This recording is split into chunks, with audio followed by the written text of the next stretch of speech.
আলাইকুম। Channel I সংবাদের এখনকার আয়োজনে সবাইকে স্বাগত জানাচ্ছি সৈয়দা তারানা তাবাসসুম। বিস্তারিত সংবাদের শুরুতেই জানিয়ে দিচ্ছি ফ্রেশ ড্রিঙ্কিং ওয়াটার সংবাদ শিরোনাম। যাবজ্জীবন সাজা মানে ৩০ বছরের কারাবাস আর আমৃত্যু উল্লেখ থাকলে মৃত্যু পর্যন্ত পূর্ণাঙ্গ আপিল বেঞ্চের সর্বসম্মত রায়। ধর্মভিত্তিক রাজনীতি বন্ধে দ্রুত ব্যবস্থা নেয়ার দাবি। বঙ্গবন্ধুর ভাস্কর্যের বিরোধিতার প্রতিবাদে দেশ জুড়ে মানববন্ধন। করোনা ভ্যাকসিনের ট্রায়ালে দেশীয় প্রতিষ্ঠানকে সহযোগিতা করবে সরকার। স্বাস্থ্যসেবা কর্তৃপক্ষের গ্লোব বায়োটেক পরিদর্শন। কৃষিপণ্য বিপণন ও প্রক্রিয়াকরণে কৃষক ও ভোক্তাদের সুবিধা নিশ্চিত করার তাগিদ। সরকারি উদ্যোগে নজরদারি বাড়ানোর পরামর্শ। এবং তারুণ্যের জয়গানে fresh premium tea channel I band fest. 12 ব্যান্ডের অংশগ্রহণের 7ম উৎসবে আইয়ুব বাচ্চুকে স্মরণ।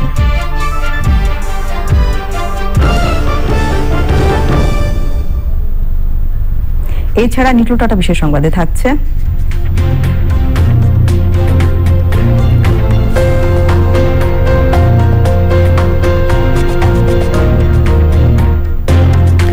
বঙ্গবন্ধুর জন্মশতবর্ষে বঙ্গবন্ধু লেকচার সিরিজের খবর।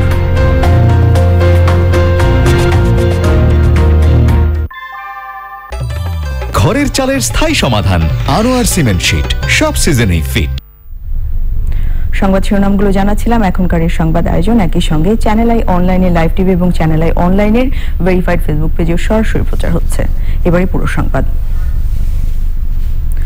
ফৌজদারি কার্যবিধি ও দণ্ডবিধি অনুযায়ী যাবজ্জীবন মানে ৩০ বছরের কারাবাস হবে বলে রায় দিয়েছেন সর্বোচ্চ আদালত।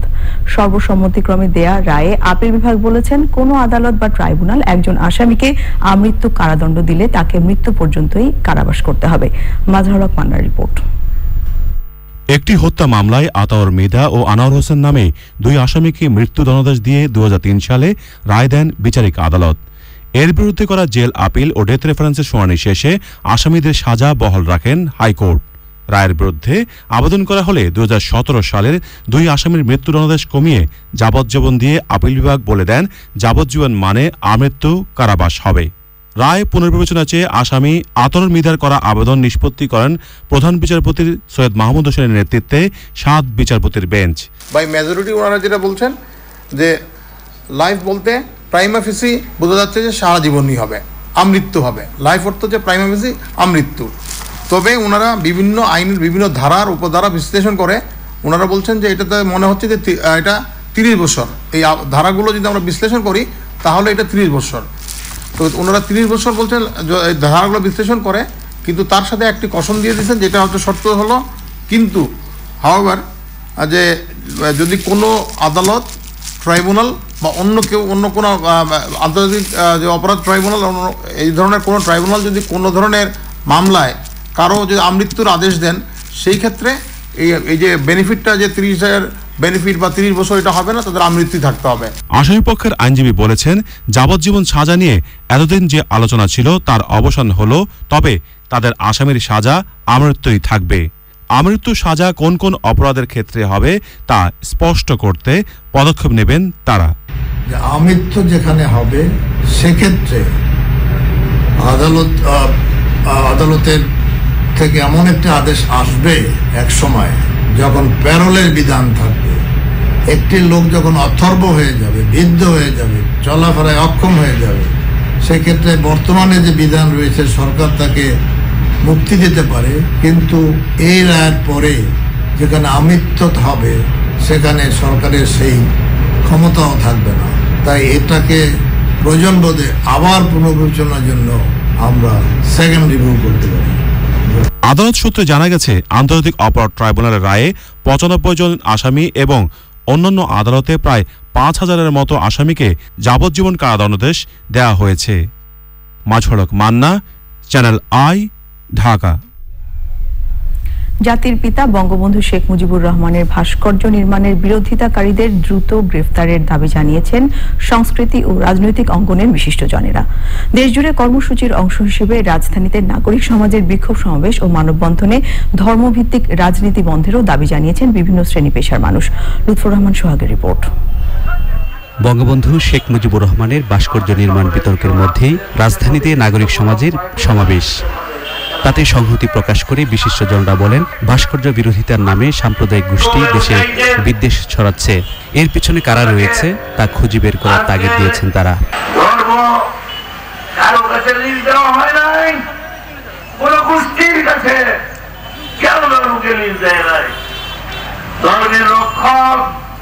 আপনারা কয়েকজন নন, এই দেশের সুরক্ষিত মানুষ। আমি সরকারের প্রতি দৃষ্টি আকর্ষণ করছি যে অবিলম্বে আইনের আওতায়, সংবিধানের আওতায় এই সকল দুষ্কৃতিকারীদের বিরুদ্ধে ব্যবস্থা নেওয়া হোক। ওয়াজ মাহফিল সহ বিভিন্ন সমাবেশে ভিন্নমতের প্রতি বিষোদ্গার করা হচ্ছে অভিযোগ করে তাদের বিরুদ্ধে ব্যবস্থা না নেওয়ায় আইন শৃঙ্খলা বাহিনীর ভূমিকা নিয়েও প্রশ্ন তোলেন কেউ কেউ। আজকে যে ওরা এত শক্তি সঞ্চয় করেছে সেটা সম্ভব হয়েছে আমাদের উদাসীনতায়, সরকারের প্রশ্রয়ে। যে অতীতে যত সরকারই এসছে তারা ধর্মকে পুঁজি করেছে, তারা একটা বিভ্রান্তি সৃষ্টি করে, অরাজকতা সৃষ্টি করে তারা আমাদের দেশটাকে পিছিয়ে দিতে চায়। এটি হলো তাদের লক্ষ্য। অসাম্প্রদায়িক বাংলাদেশকে উত্তপ্ত করে এখানে একটি সাম্প্রদায়িক দাঙ্গা বাঁধিয়ে তাদের রাজনৈতিক স্বার্থ হাসিল করতে চাইছে। বঙ্গবন্ধু শেখ মুজিবুর রহমানের ভাস্কর্য নদীতে ছুঁড়ে ফেলবে, ধর্মনিরপেক্ষা বাতিল করবে, তাদেরকে গ্রেফতার করা। তারা হুমকি দিয়েছে মাননীয় প্রধানমন্ত্রীকে সরাসরি। এগুলি রয়েছে ভিজিবল, এগুলি নিয়ে নিশ্চিতভাবে সরকার তাদেরকে গ্রেফতার করে দৃষ্টান্তমূলক শাস্তি দিতে হবে। ধর্মীয় উস্কানিদাতাদের প্রতিরোধে জেলা উপজেলা পর্যায়ে কমিটি গঠনের দাবি জানিয়েছে নাগরিক সমাজ। মুক্তিযুদ্ধের ইতিহাস ও চেতনা অস্বীকারীদের শাস্তির জন্য দ্রুত আইন পাশ করার দাবিও জানান বিশিষ্টজনেরা। রহমান সোহাগ, চ্যানেল আই, ঢাকা। করোনা ভাইরাসে গত 24 ঘন্টায় 31 জনের মৃত্যু হয়েছে। এ পর্যন্ত মোট মৃত্যু 6,675 জন। মৃত্যুর হার 1.43। 24 ঘন্টায় সুস্থ হয়েছেন 2,513 জন। এ পর্যন্ত মোট সুস্থ হয়েছে 3,83,224 জন। সুস্থতার হার 82.02। 24 ঘন্টায় নমুনা সংগ্রহ হয়েছে 15,969 এবং পরীক্ষা হয়েছে 15,501। এই সময় শনাক্ত 2,293। এ পর্যন্ত মোট আক্রান্ত হয়েছে 4,67,225 জন এবং শনাক্তের হার 14.79।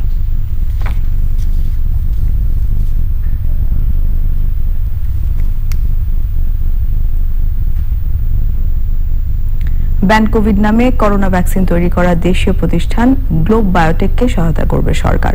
মানবদেহে ভ্যাকসিনটির কার্যকারিতা যাচাই অংশে হতে পারে সরকারের রোগতত্ত্ব, রোগ নিয়ন্ত্রণ ও গবেষণা প্রতিষ্ঠান IEDCR।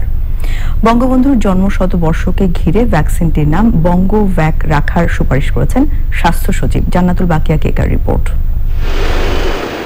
রাজধানীর তেজগাঁয় গ্লোব বায়োটেক ফার্মাসিউটিক্যালস লিমিটেডের কার্যালয় পরিদর্শন করেছেন সরকারি স্বাস্থ্য সেবা সংশ্লিষ্টরা।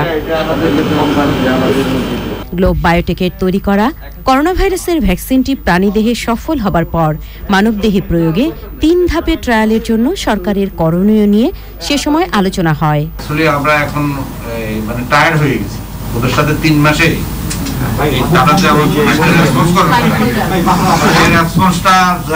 আমরা সেরকম পাচ্ছি না। তার জন্য আমরা গতকাল একটা চিঠি দিয়েছি যে তোমাদের সাথে আমরা স্পেশালি ভ্যাকসিন নেওয়ার কোনো কথা বলবো। তারা একেবারে বাংলাদেশের একটা ব্র্যান্ডকে, বাংলাদেশের এই কোম্পানিকে এগিয়ে নেওয়া যাওয়া কিন্তু তাদের একমাত্র কাজ না। আমরা বলছি সিআরও যদি আপনার পরিবর্তন করতে হয়, আমরা সরকার IEDCR আমাদের আছে, ওদের সাথেও আপনারা কথা বলেন।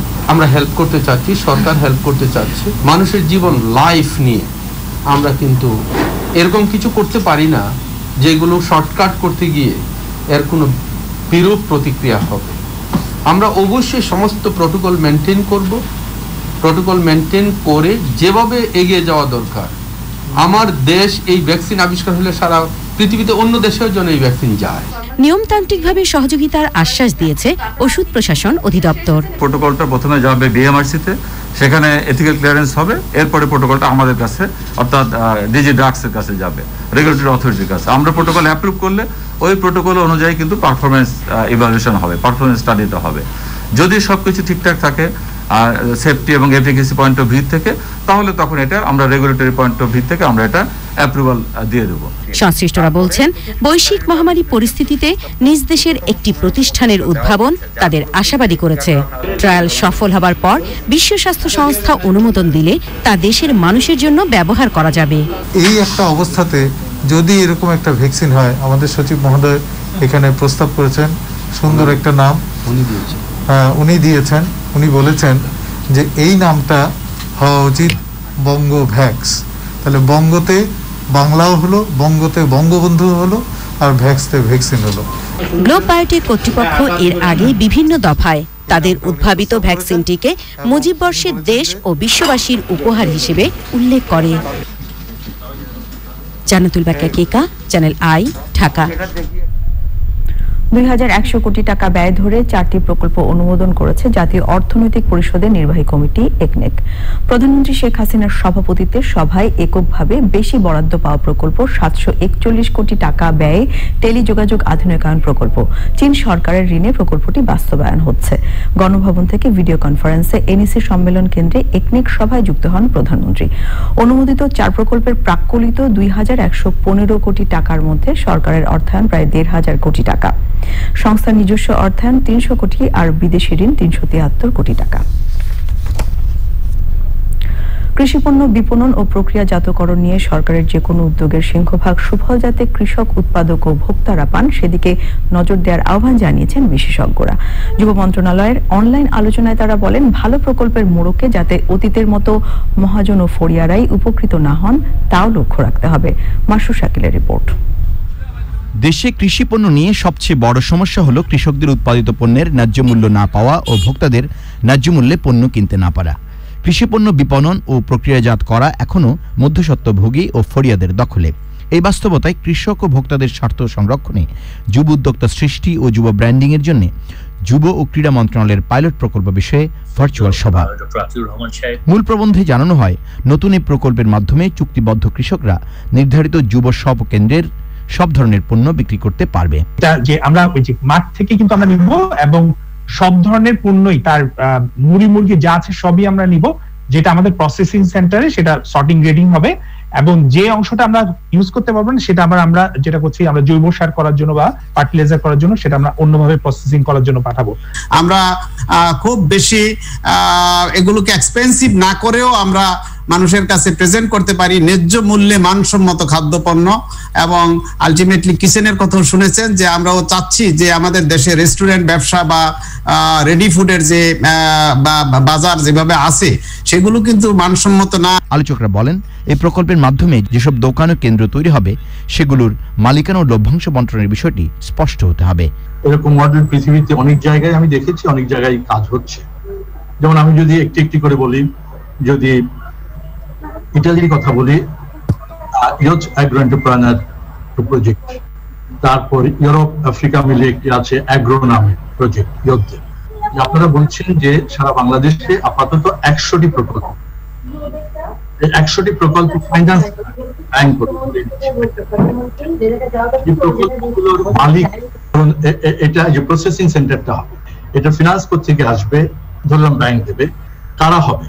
এটা কি এই উদ্যোক্তাটা কি হবে? স্থানীয় একটা যুবক হবে নাকি? এখনো বলতে পারি না। আমাদের ডিমান্ড কত প্রত্যেকটা প্রোডাক্টে, মাছ থেকে শুরু করে মাংস থেকে শুরু করে শাকসবজিতে ডিমান্ড কত?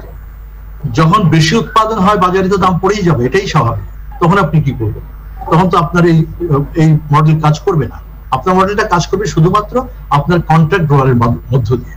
তাহলে রেস্ট অফ দ্য ফার্মার, যারা বিশাল অংশের কৃষক, তারা তো সেই নেপথ্যেই রয়ে গেল। আপনি কার জীবন মানের উন্নতি করবেন? করোনা পরবর্তী অর্থনীতি পুনরুদ্ধার প্রক্রিয়ায় বহুলাংশেই নির্ভর করবে আমাদের এই কৃষি কিভাবে কাজ করে এবং কৃষির সাফল্য কতটা আমরা নিতে পারি। এবং এই কৃষির সাথে যখন শিক্ষিত তরুণদের যুক্ত করতে পারি তখন কৃষিও যেরকম আধুনিক হয়, একই সঙ্গে আমাদের বাজার ব্যবস্থা আধুনিক হয় এবং পুরো অর্থনীতিও আধুনিক হয়। উদ্যোক্তাদের নিয়ে যারা কাজ করেন তাদের গ্রামের স্বনির্ভর উদ্যোক্তাদের দিকে বেশি মনোযোগ দেওয়ার আহ্বান যুব ও ক্রীড়া প্রতিমন্ত্রীর। আমরা বেশিরভাগই কিন্তু আমাদের অর্ধশিক্ষিত বা অল্প শিক্ষিত মানুষদেরকে নিয়ে আমরা কিন্তু প্রশিক্ষণ কার্যক্রমটা বেশি করছি। পাশাপাশি শিক্ষিত মানুষরাও আমাদের এখানে আমাদের কার্যক্রমে অংশগ্রহণ করছে, কিন্তু আমরা কিন্তু অল্প শিক্ষিত বা মানে লেখাপড়া কম আছে তাদেরকেও কিন্তু আমরা ফেলে দিচ্ছি না। আমাদের এই প্রশিক্ষণ কার্যক্রমের সাথে উদ্যোক্তা তৈরি করার ক্ষেত্রে বা আমাদের আত্মকর্মী তৈরি করার ক্ষেত্রে কিন্তু আমরা তাদেরকেও কিন্তু আমাদের সাথে সম্পৃক্ত রাখছি। কৃষি বিপণন ও বাণিজ্যিক কৃষির প্রসারে তথ্য ও যোগাযোগ প্রযুক্তিকে আরো বেশি কাজে লাগানোর তাগিদ বিশেষজ্ঞদের। মাসুর শাকিল, চ্যানেল আই, ঢাকা। এবারে বিজয়ের মাস ডিসেম্বর।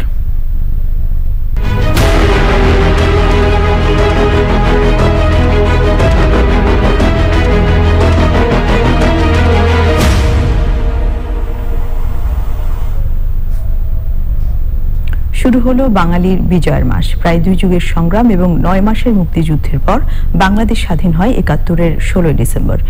বিজয়ের সেই পথে আন্তর্জাতিক রাজনীতিতে ছিল নানা সমীকরণ। ডিসেম্বরের শুরু থেকে সমীকরণগুলো আরো স্পষ্ট হতে থাকে। 71-এর ডিসেম্বর মাসের শুরুর সময়ের বিশ্ব রাজনীতির নানা দিক তুলে ধরেছেন ওবায়দুল রশিদ। বাংলাদেশের মুক্তিযুদ্ধ তখন চূড়ান্ত পর্যায়ে। আগেভাগেই পাকিস্তানিদের পরাজয় আঁচ করতে পেরে সক্রিয় হয় পাকিস্তানকে সমর্থন করা মার্কিন প্রশাসন। বৈঠকে বসে মার্কিন প্রেসিডেন্টের জাতীয় নিরাপত্তা পরিষদের কার্যনির্বাহী উপসংস্থা ওয়াশিংটন স্পেশাল অ্যাকশন গ্রুপ। বৈঠকে সবকিছুর জন্য ভারতকে অভিযুক্ত করেন মার্কিন প্রেসিডেন্টের নিরাপত্তা উপদেষ্টা হেনরি কিসিঞ্জার। অবিলম্বে জাতিসংঘ নিরাপত্তা পরিষদের বৈঠক আহ্বানের পক্ষে মত দেন তিনি। কিন্তু মার্কিন সরকারের পররাষ্ট্র দফতরই কিসিঞ্জারের সিদ্ধান্ত ও প্রস্তাবিত পদক্ষেপের বিরোধিতা করে। সেই সাথে তারা মত প্রকাশ করে পাকিস্তানকে চাপ প্রয়োগ করা হোক যেন আরও কিছু রাজনৈতিক দাবি মেনে নেয়, যা ছিল কিসিঞ্জারের জন্য নিজ দেশেই পরাজয়। এ সময় আন্তর্জাতিক অঙ্গনে বাংলাদেশের স্বাধীনতার পক্ষে জনমত জোরদার হয়।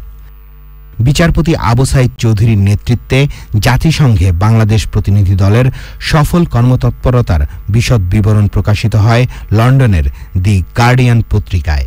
মুক্তিযোদ্ধাদের সাফল্যের পাশাপাশি বাংলাদেশের স্বাধীনতা আর বাংলাদেশকে স্বীকৃতি দেওয়ার বাস্তবতাও তুলে ধরা হয় ওই প্রতিবেদনে। ডিসেম্বরের শুরু থেকে দেশের ভেতরেও মুক্তিযোদ্ধারা আক্রমণ শক্তিশালী করতে থাকে। এদিন নোয়াখালীর ফেনী সীমান্তবর্তী বিভিন্ন রণাঙ্গনে পাকিস্তানি হানাদার বাহিনীর সঙ্গে মুক্তি বাহিনীর মধ্যে তুমুল যুদ্ধ হয়। ছাগলনাইয়ায় মুক্তিযোদ্ধাদের আক্রমণে টিকতে না পেরে পালিয়ে যায় পাকিস্তানি সৈন্যরা। বিজয়ী মুক্তিযোদ্ধারা এগিয়ে যেতে থাকে চট্টগ্রামের দিকে। রেলওয়ে স্টেশন ওখানে আপনাদের ওই ব্যাংকার থেকে সম্মুখের ব্যাংকার থেকে ফায়ার করতেছে। 71-এর 1 ডিসেম্বর আখাউড়ায় দ্বিতীয় দিনের মতো যুদ্ধ অব্যাহত থাকে। মুক্তিযোদ্ধারা আজমপুর রেলওয়ে স্টেশন দখল করে নেয়। দেশের অন্য সব রণাঙ্গন থেকেও আসতে থাকে পাকিস্তানি বাহিনীর পিছু হটার খবর। Obaidul Rashid, channel I, Dhaka. মহান বিজয় দিবস উপলক্ষে স্বাস্থ্যবিধি মেনে ঘরোয়াভাবে অনুষ্ঠানের আয়োজন করা যাবে, তবে পুলিশকে এই খবর আগে থেকেই জানাতে হবে। স্বরাষ্ট্র মন্ত্রণালয়ের সম্মেলন কক্ষে বিজয় দিবস 2020 উদযাপন উপলক্ষে মুক্তিযুদ্ধ বিষয়ক মন্ত্রণালয় থেকে জাতীয় কর্মসূচি বাস্তবায়নে যথাযথ নিরাপত্তামূলক ব্যবস্থা নেওয়া বিষয়ে আন্তঃ মন্ত্রণালয় ভার্চুয়াল সভায় এসব কথা বলেন স্বরাষ্ট্রমন্ত্রী আসাদুজ্জামান খান কামাল। তিনি বলেন, মহামারী কোভিডের কারণে স্বাস্থ্যবিধি মেনেই সব করতে হবে। সভায় 2 মন্ত্রণালয়ের ঊর্ধ্বতন কর্মকর্তা, ঢাকা মেট্রোপলিটন পুলিশ কমিশনার সহ বিভিন্ন সংস্থার প্রতিনিধিরা উপস্থিত ছিলেন।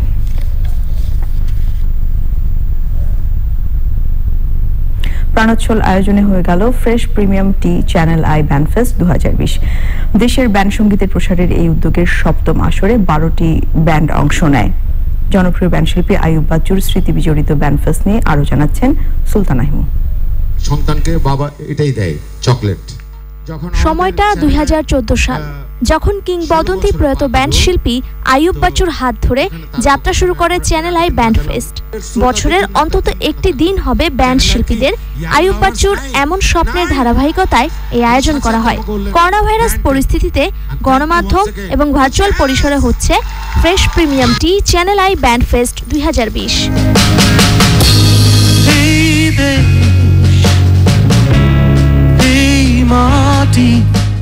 আয়োজন উদ্বোধন করেন চ্যানেল আইয়ের ব্যবস্থাপনা পরিচালক ফরিদুর রেজা সাগর।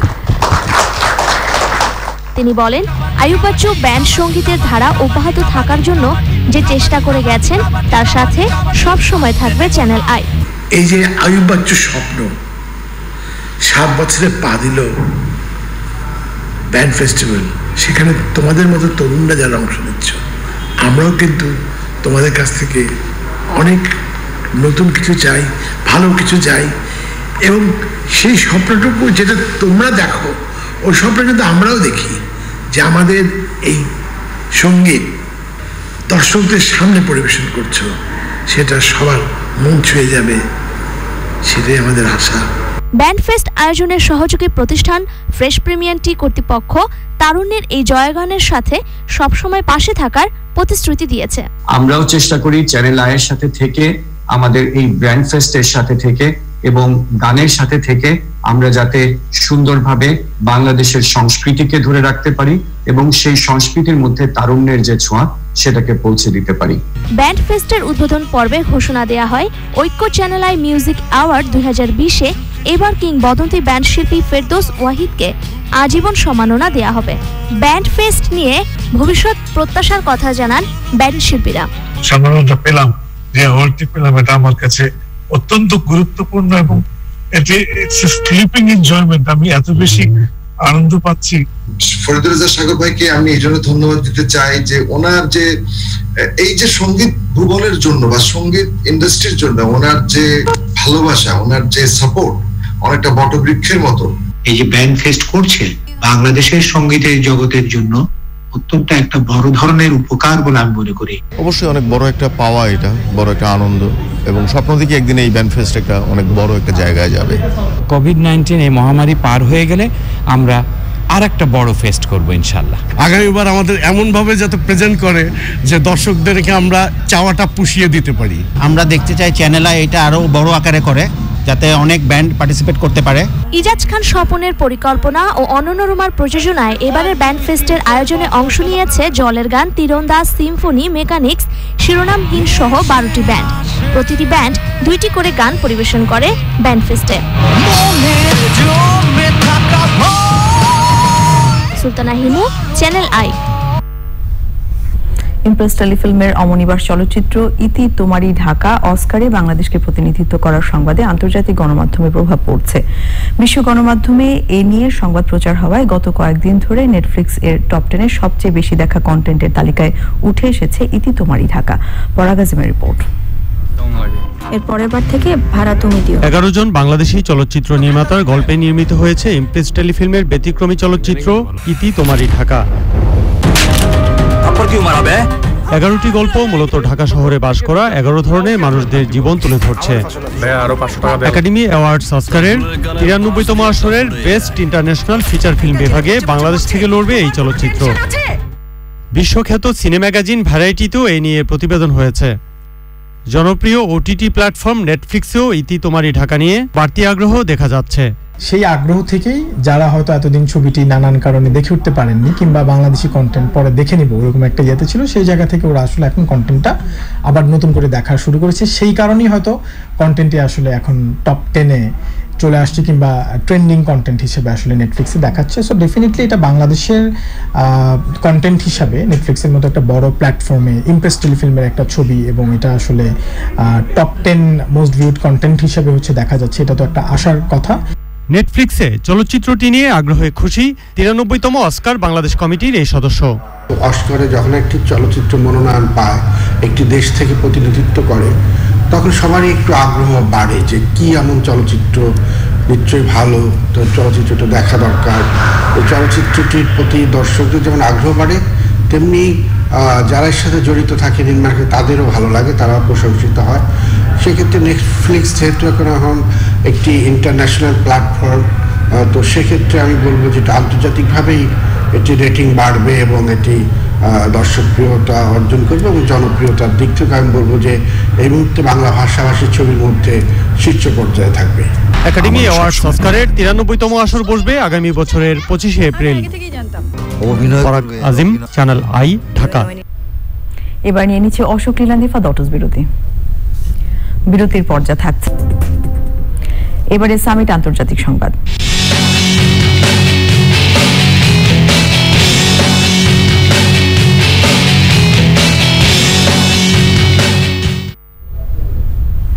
করোনা আক্রান্ত হওয়ার 3 মাস পরও ফুসফুসের ক্ষতি শনাক্ত হওয়ার প্রমাণ পেয়েছেন অক্সফোর্ড বিশ্ববিদ্যালয়ের গবেষকরা।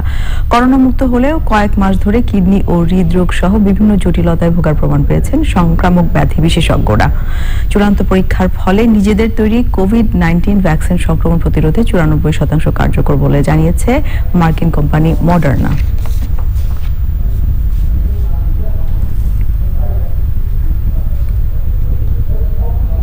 এবারে নিটোল টাটা বিশেষ সংবাদ।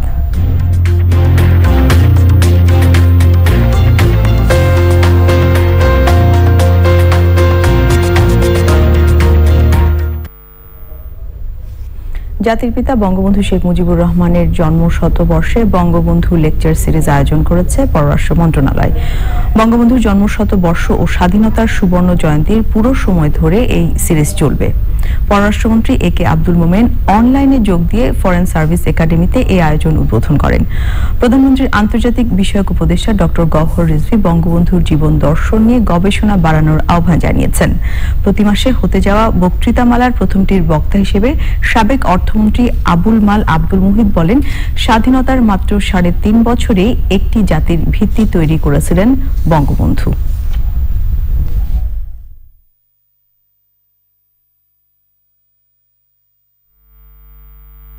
Bangabandhu, as a leader, demonstrated his gift, his position in every possible way. His dislike for poverty, and hence its removal was his primary commitment. He sincerely believed that blessed with productive land and large population, he had everything that was needed for a prosperous country. এবারে কৃষি সংবাদ।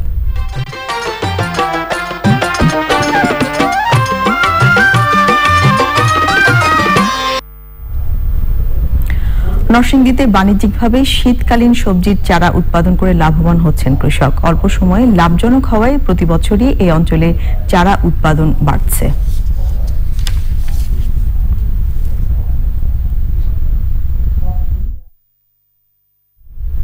এখন দেখবেন প্রকৃতি সংবাদ।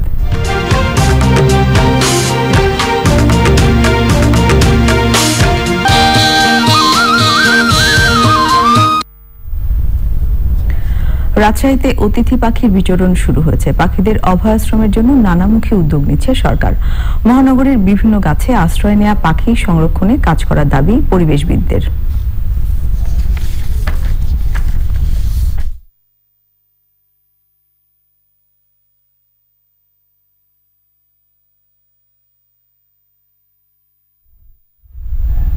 এবারে popular life insurance বাণিজ্য সংবাদ।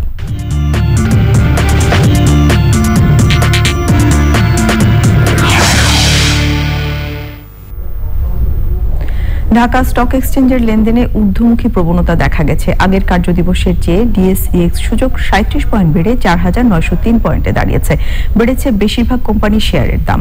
হাত বদল হয়েছে 350টি কোম্পানির 663 কোটি 84 লাখ টাকার শেয়ার ও মিউচুয়াল ফান্ড, যা আগের কার্যদিবসের চেয়ে 140 কোটি 36 লাখ টাকা কম।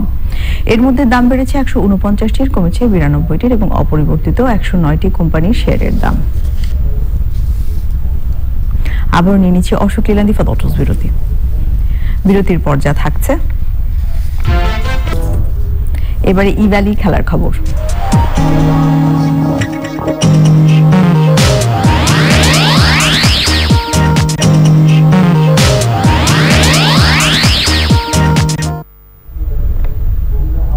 স্বাগতিক কাতারের বিপক্ষের ম্যাচে বাংলাদেশের ভুল করার সুযোগ নেই, আর সেটি হলে বড় ধরনের হারের মুখে পড়তে হবে, এমন মনে করছে টিম বাংলাদেশ। দলের ম্যানেজার আমির খান বলেছেন, ম্যাচে জামাল ভুঁইয়াদের প্রতিটি সুযোগের সদ্ব্যবহার করতে হবে।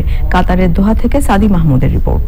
আমার পেছনে রং বেরঙের সুউচ্চ দালান কোঠা দেখে মনে হতেই পারে আমি আছি ইউরোপ বা আমেরিকার কোনো জায়গায়। বিষয়টি মোটেই তেমন নয়। এটি মাথাপিছু আয়ে বিশ্বের সবচেয়ে ধনী দেশ কাতার। 2022 বিশ্বকাপকে সামনে রেখে এখানে গড়ে উঠছে এমন অসংখ্য অবকাঠামো, আর এখানেই সেই বিশ্বকাপ বাছাইয়ে স্বাগতিকদের মোকাবেলা করছে টিম বাংলাদেশ। ফিফা র্যাঙ্কিংয়ে দুই দলের ব্যবধান অনেক। কাতার 57 নম্বরে, আর নেপাল ম্যাচের পর 3 ধাপে গিয়ে বাংলাদেশ আছে 184-তে। তবে আগে ভাগেই হাল ছাড়তে রাজি নয় টিম বাংলাদেশ। শেষ মুহূর্ত পর্যন্ত লড়াই চালিয়ে যেতে চায় জামাল ভুঁইয়ারা, আর তাই দোহায় পৌঁছানোর পর থেকেই প্রস্তুতির কমতি রাখছে না তারা। করোনা ভাইরাসের কারণে থেমে থাকা ফুটবল আবারও শুরুর পর 4টি ম্যাচ খেলেছে বাংলাদেশ। দেশের মাটিতে নেপালের বিপক্ষে দুর্দান্ত পারফরমেন্স আর কাতারে 2 প্রস্তুতি ম্যাচের 2টিতেই হার। তবে অবশ্যই এই ম্যাচগুলোর ভুলগুলো থেকে শিক্ষা নিতে হবে টিম বাংলাদেশকে। আমরা এখানে 2টা প্র্যাকটিস ম্যাচ খেলার পরে যেভাবে আমরা যে প্রবলেমগুলো ফেস করেছিলাম সেই প্রবলেমগুলোর মধ্যে কোচ ইন্ডিকেট করে সেখানে ট্রেনিং করাচ্ছে। ডিফেন্ডিংটা করার পরে যে স্কোপগুলো আমরা পাবো সেখানে সুযোগটার জন্যই দেখতেছি যে মোর ফোকাস করছে সেখানে। কাতারের বিপক্ষে ম্যাচের আগে বাংলাদেশ দলের জন্য স্বস্তির খবর হচ্ছে হেড কোচ জেমিডের করোনা মুক্তি।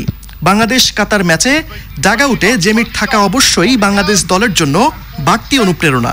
2-1 মধ্যে জেমিডে আমাদের সঙ্গে জয়েন করবে, এই জন্য পুরো টিম আনন্দিত এবং আমাদের ভিতরে একটা ফিলিংস কাজ করতেছে আমরা হয়তো ভালো কিছু করবো ইনশাআল্লাহ। আজকে প্রথম দলের সঙ্গে বলে প্র্যাকটিস করছি, তো ব্যক্তিগতভাবে অনেক ভালো লাগতেছে। আরো 2-3 দিন সময় আছে, হয়তো আরো ভালো করতে পারবো। 4 ডিসেম্বর বাংলাদেশ সময় রাত 10টায় বিশ্বকাপ ও এশিয়ান কাপের বাছাই পর্বের ম্যাচে মুখোমুখি হবে বাংলাদেশ ও কাতার। সাদি মাহমুদ, চ্যানেল আই, দোহা, কাতার। সংবাদ শেষ করবো, তবে যাওয়ার আগে ফ্রেশ ড্রিঙ্কিং ওয়াটার সংবাদ শিরোনামগুলো জানিয়ে দিচ্ছি আরো একবার।